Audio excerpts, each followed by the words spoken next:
You're listening to a Life in Quebec podcast. For more, visit lifeinquebec.com. Hi, I'm Andrew Greenfield from lifeinquebec.com, and I'm here again with Colin Standish, who is a former prospective Liberal candidate for Compton Stanstead in the Eastern Townships of Quebec. It's week 5 of the election campaign, 2015 Canadian federal election, and here we are again talking with our Election Perspectives series. Now, Colin, thanks for being with us again. Thanks so much for having me, Andrew. So the questions this week then, the situation with the Syrian refugees desperately making their way to Europe has captured the world's attention in the past few weeks, particularly as photos emerged of a drowned 3-year-old boy named Alan Kurdi on the Turkish shore.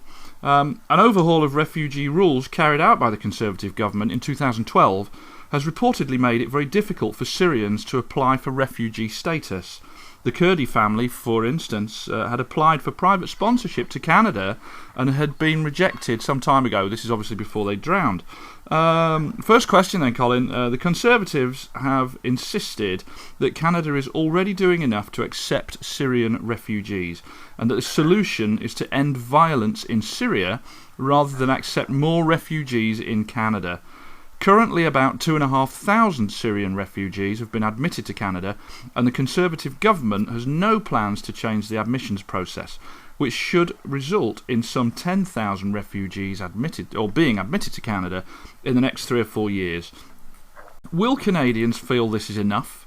And also, what does Harper mean, or what does Mr. Harper mean, when he refers to focusing Canadian efforts on ending violence in Syria?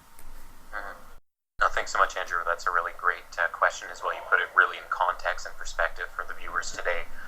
So you've made my job a lot easier, but thanks, I appreciate that. But I think it's twofold. I think there's a humanitarian crisis which really has brought the world's attention to Syria in the last week, and certainly Canadians. We've seen Christopher Alexander in, I believe it's Ajax Pickering, or just Ajax, the name of his riding. He's actually suspended his campaign. He's the Conservative foreign minister, so he's actually made this his priority, ostensibly, to deal with the refugee crisis, just as it sort of reared its ugly head, at least for the Western world's perspective on it. And Canadians are really focusing on it well. So you see the three parties have different diverging policies. You had the Conservatives. You rightly pointed out that they've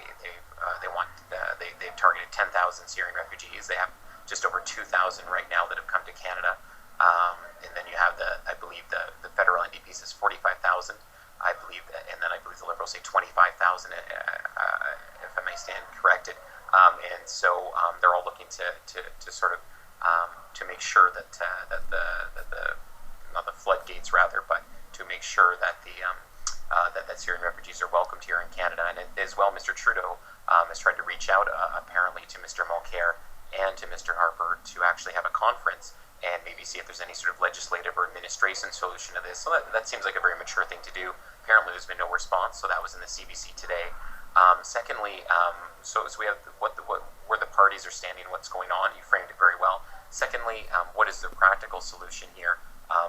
What could perhaps, just looking at it objectively, and I've tried to survey the articles and look at it from a public policy perspective, and I think Michael Ignatieff in the New York Times just this Sunday had a great opinion piece on it.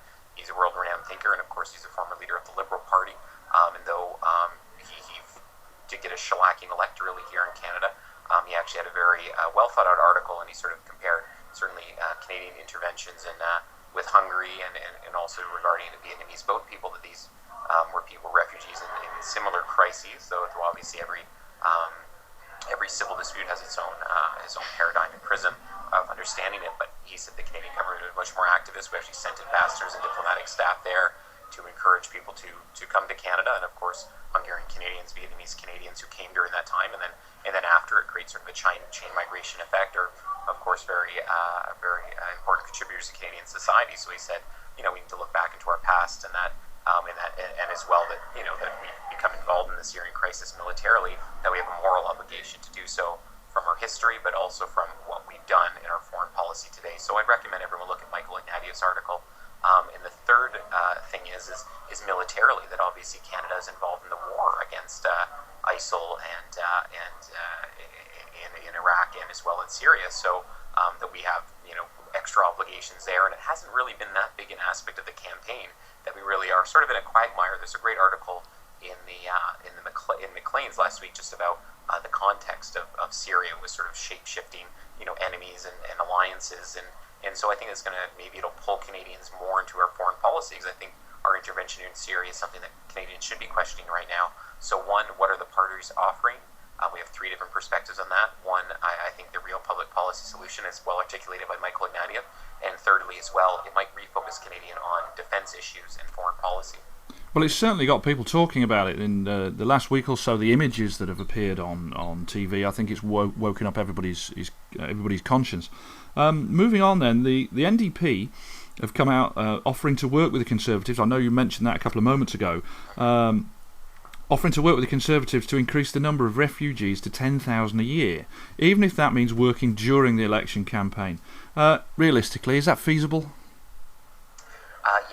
That's a good question. I mean, during the election campaign, to actually call back the House of Commons and say they wanted to pass special legislation, I wasn't actually able to get a look into that. I believe it is constitutionally feasible as far as my understanding is, but I'd have to look more at the Elections Canada Act. So my apologies to our viewers today that it's more of a nitty-gritty question. I'll hope to get back to you next week on that, the particular details if it's possible. It certainly is possible for the leaders to come together to try and find a practical solution to the issue. So to open up, certainly administratively, why can't we process 10,000 applications in a week or two in Ottawa? I mean, it would obviously take a lot of resources, and we wouldn't want to necessarily exclude other refugees from around the world and other immigrants who are destined for Canada, but it could be an administrative solution which could really happen with, if the government cared enough, they could really, dedicate the resources to it, and obviously with the rubber stamp of the official opposition parties to say, we approve of this expenditure, I think Canadians would be in agreement on that. So there is a solution. It's administrative.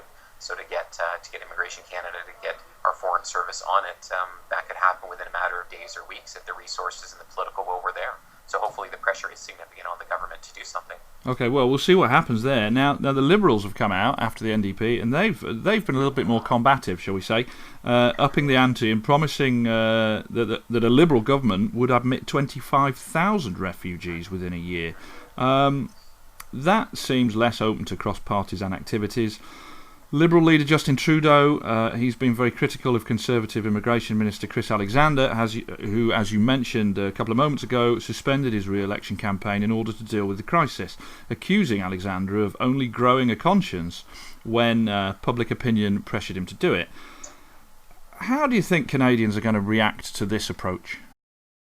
So I think we have two questions there. We have what is Liberal Party leader Justin Trudeau doing? Two, was Christopher Alexander appropriate in suspending his campaign, and should he have done it just after public pressure became significant? So I think in regards to Justin Trudeau's reaction, I think it was appropriate. One, that the Liberal Party needs to reestablish its base within immigrant and new Canadian communities, which make up 20% of the Canadian population. We're a core constituency that have been lost, and obviously other Canadians that are pro-immigration in general, but as well that to say they're going to let in 25,000 versus the 10,000 the Conservatives is a smart political power play. Secondly, obviously the moral imperative there that we see refugees in dire need of help, and many Canadians want to assist these individuals. And thirdly, as well, if you broke it, you bought it, that we are militarily engaged in Syria and Iraq. That we need to make sure that that the pieces that are being broken, we're there to fix them too, not just to break them, and not to say that we're breaking things intentionally, but to ensure that we're there for reconstruction and rebuilding once the conflict has abated.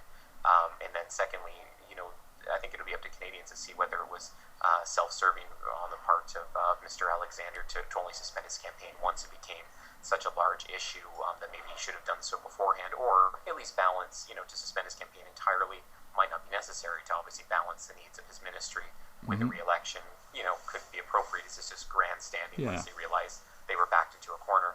Okay, so everyone's got an opinion on the current humanitarian crisis.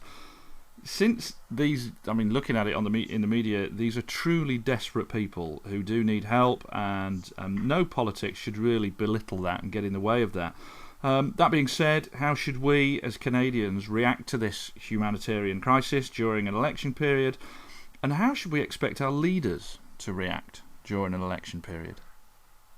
Yeah, no, you're right, exactly. With Ben events and with crises, they can often define an election, right? That we're seeing Canada in a sort of statutory recession as well. We're seeing the Syrian crisis. So I think we've seen strong reactions from all our leaders. I see the Conservatives sort of, steady as we go, which has been sort of the message of their campaign.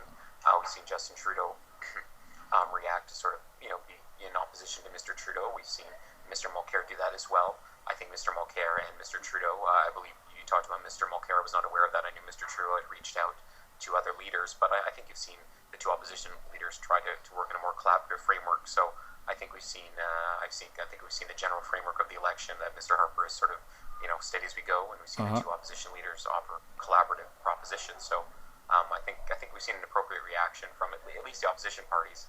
Mr. Harper's, that'll be for Canadians to judge whether he should have done more.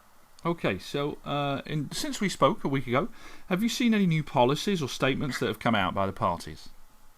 So I wanted to, that's a great question. There's a few things I wanted to frame here. I really wanted to talk about one thing I think that hasn't been talked about, and I think needs to become more to the forefront, and that's particularly the Truth and Reconciliation Commission. So I think it's actually what we're not talking about, and I'm a bit shocked. I think it was June 2nd this year that the Truth and Reconciliation Commission came out with their preliminary report, and Mr. Trudeau took a very strong stance on it, and has often talked about Aboriginal rights, the NDP as well. But Mr. Harper really says, we're not going to call an inquiry on missing Native women and violence against Native women. So I think the Truth and Reconciliation Committee, this incendiary report on the status of Native rights, hasn't been talked about. So I think it's, in my mind, is what isn't being talked about in the election is what I wanted to bring up today. Does that surprise you that it's not been talked about during the campaign? I think it's something that unfortunately many Aboriginal rights and Native rights are often left to the side in public policy debates. That we'll talk about them, how shameful it is to see things like Attawabascat and the reserve system. But when it comes to real public policy solutions, we shy away from it for having those actual debates. And I think that's really unfortunate. So whether it's surprising, I mean, one would hope it'll one day define the agenda, to find a real solution to plights that confront the Native communities here. But is it a surprise given what's happened for centuries in this country? I guess not really. No, okay. So the polls currently have it as a three-way fight for the top job. Did you expect it to be this close? No, it is surprising. And just to watch the polls now, today we have the Conservatives in third place for the first time. We have the Liberals in second place, and then we have the NDP still in first place. So NDP at 31, Liberals at about 29, I believe 29, 30, and then the Conservatives rounding out at 28, 29, depending on the aggregates one uses. I recommend viewers to check out 308.com or to take out the CBC poll tracker. They're very good, and you can actually take a look at your riding. Yeah. So it's still a three-way horse race, and no one's really broken away, and that's a story in itself that we really are not going to know how it's all going to shake out. And one thing to remember with support, obviously, is that Conservative support is very concentrated in the West, obviously, and then you have NDP's bases in Quebec, where they are about 47%, 50% of the polls, and then you have the Liberal base in Ontario and the Maritimes. Ontario is still a three-way race, but the Liberals are in the lead there. So it's quite fascinating to watch. So what can a party do, with 6 weeks to go before the big day, what can a party do to pull away and gain a lead? That's a great question. I mean, that's what I think all the strategists are asking themselves internally. I think you're going to see, one thing that caught my eye is, just for each party, but there's a variety of things one can do. Is obviously there's policies, there's new advertisements, and obviously you can have candidates that will, that are recruited as stars or will start making statements on their own. So, and one thing I've seen lately is that the Liberal Party sort of brought up Paul Martin rights. They're really starting to hammer away at the Conservatives' economic record. And I saw two great pieces in the Huffington Post by former Finance Minister Ralph Goodale. So to trot out former leaders of the Liberal Party who are very well-known prime ministers for the most part, that's interesting. And I've always felt it to be sort of bring out the funny uncle at certain times in a family reunion. That I've always sort of saw that as a bad thing in elections when the Liberal Party has done that. But it seemed that the Paul Martin that even though he was remembered as Mr. Dithers as a prime minister, that trotting him out as certainly as a grand man of finance and a prime minister who's remembered fondly in the pre-recession times, I think that actually worked in the Liberal Party's favor, where I've often been very critical of that in the past, to trot out former leaders, and it sort of seems like a deathbed sort of desperate measure, but I think in this time it's actually resonated with the Canadians. So I think you're going to see hopefully new policies.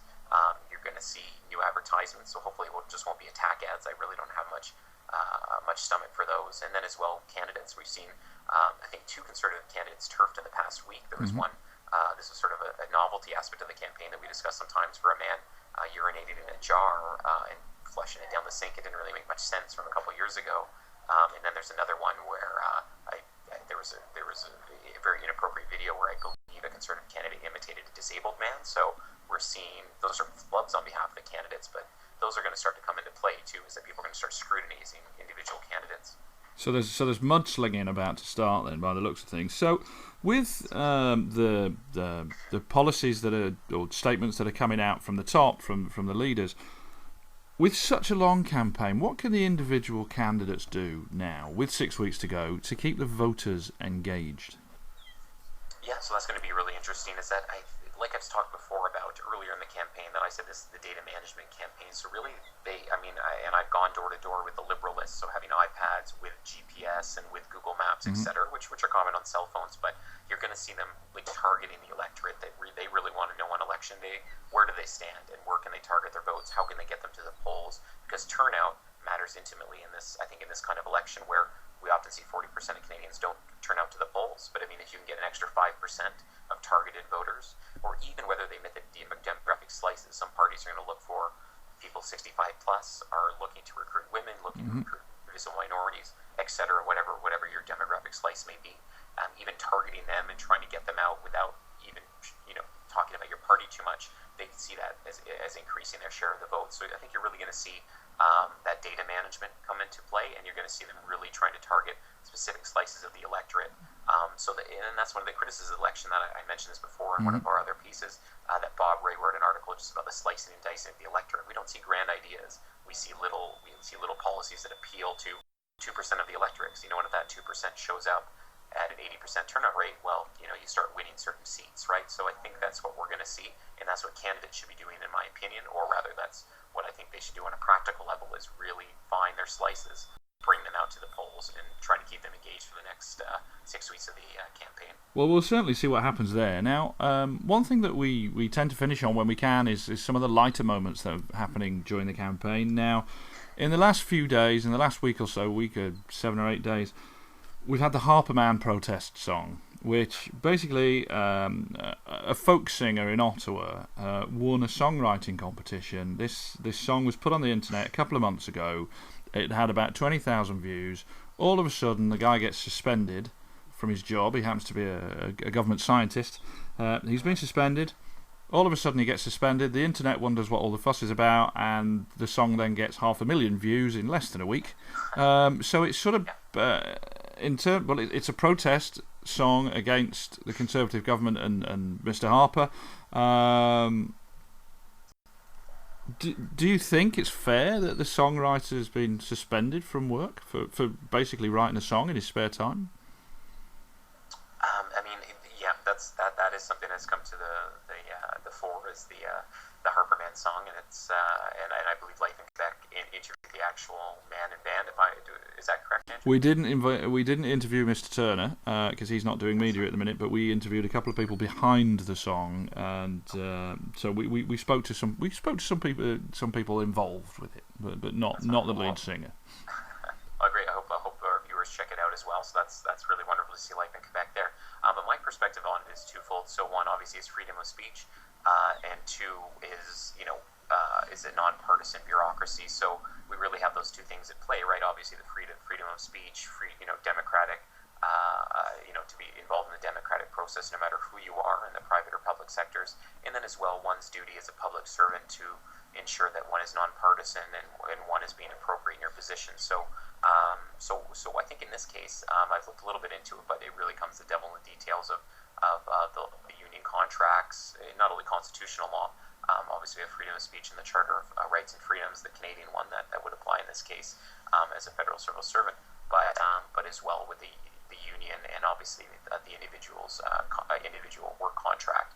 But it's my understanding and it's my feeling as well that a nonpartisan bureaucracy is critically important. So So I am of the opinion that one needs to tread lightly on these issues if one is a federal civil servant, and not that I'm for him being suspended or other reprimands in his position, but I think that I'm not actually opposed to what was done to Mr. Turner. I want to make sure I'm not defaming his reputation, but I believe that a nonpartisan bureaucracy is critical, and to speak publicly and openly in the way he did could be construed as inappropriate. So as much as I am for freedom of speech, and maybe I personally agree with the views articulated in the video, one has to be very careful when one is a civil servant, and so I think he probably should have treaded a bit more lightly in that case. Oh, fair enough. Okay, Colin, thanks again for joining us. If you haven't listened to the Harperman song yet, do so. I mean, we at lifeinquebec.com will always remain impartial, but it is quite a catchy tune. Have a listen. So with a little over a month to go until our date with Destiny, which way are you going to vote? Stay tuned for more election perspectives, and thank you very much for watching. Thank you for listening to a Life in Quebec podcast.